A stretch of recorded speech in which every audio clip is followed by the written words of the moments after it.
Now, yesterday we were telling you about how we might have a deal in Syria. All of a sudden, here comes a deal. John Kerry, of course, said, oh, well, is there anything they could do? I guess they could turn over all their chemical weapons immediately. And the Russians were like, yes, hold on, we're going to work on that. They went to the Syrians. The Syrians were like, okay, wait a minute. We're seriously considering that. I think we might do that. Today, they say, Siktirlan, we got a deal. We'll take that right away. So is President Obama considering it? Now, understand that this was just an off-the-cuff remark by John Kerry. They didn't actually intend this to be policy. The State Department tried to walk it back immediately.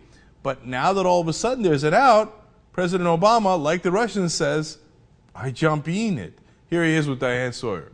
If Bashar al-Assad yields control of his chemical weapons to international authority, are we back from the brink? Is military strike on pause? Absolutely, if in fact that happened. I don't think that we would have gotten to this point unless we had maintained a credible possibility of a military strike, and I don't think now's the time for us to let up on that. I want to make sure that that norm against use of chemical weapons is maintained. That's in our national security interest. If we can do that without a military strike, that is overwhelmingly my preference. Well, look at that. Absolutely would consider it. In other words, I was going to lose the vote in the House anyway. It looked like Congress was going against me, let alone the Senate, where Rand Paul was threatening a filibuster. Mitch McConnell today said he would vote no. Johnny Isakson, all these war-loving senators, all of a sudden, when Obama's president, don't love war as much, they were going to vote no. So he's like, would I consider not going to war?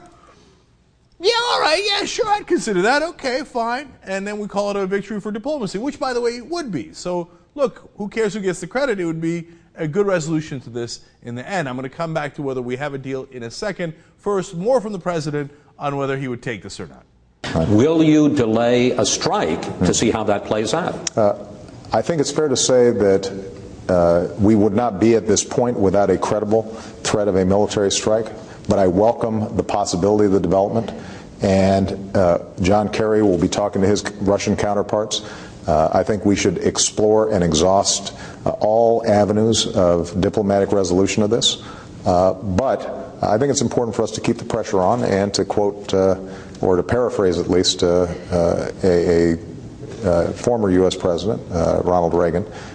It's not enough just to trust. I think we're going to have to verify. I mean, we're going to have to verify and all that. But I mean, if they're really going to give up their chemical weapons and I don't have to take that vote in Congress, I jump in it. So we might have a deal. And so now we go back to Syria. What do they say? Today they say, well, yesterday we were thinking about it. Today we're done thinking about it. Yes, we'll take it. Okay.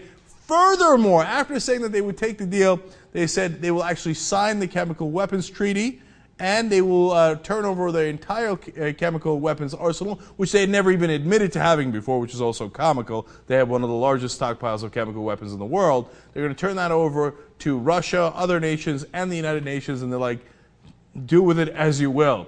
And by the way, that's obviously the smart political thing to do if you're Syria, because using chemical weapons gets you in tremendous trouble, whereas Bashar al-Assad has had no trouble massacring his civilians without chemical weapons. He already has an enormous weapons advantage, so there's no sense in using the chemical weapons. So it's an easy deal for him. President Obama looked like he was going to lose the vote in Congress for authorization anyway, so it's an easy deal for him. The Russians look like they're the peacemakers. It's a win-win-win.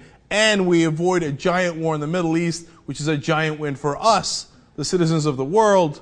Now, of course, unfortunately, Bashar al-Assad will likely, of course, stay in office there and continue that horrible, disastrous civil war. So the people who suffer are the Syrian people. Keep that in mind. And so it's not a clear win for the whole world. There is still a dictator in charge there, and there is still a terrible civil war. But in terms of avoiding a wider war that no one wanted, this looks like a great deal.